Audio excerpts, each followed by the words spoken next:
Уладзімір Караткевіч «Дзяўчына пад дажджом».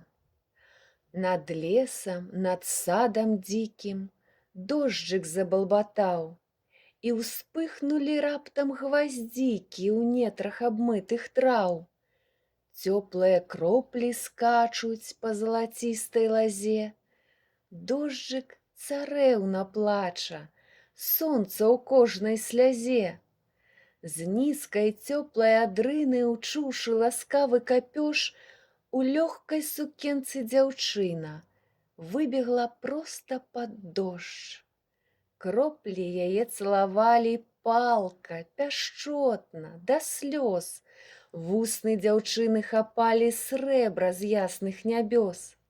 Дожджык зрабіў сваё цуда. Ён абляпіў як мог. Плечы, маленькія грудзі, гнуткія лініі ног. Бэзам з садоў павявала. Вечна хацелася жыць.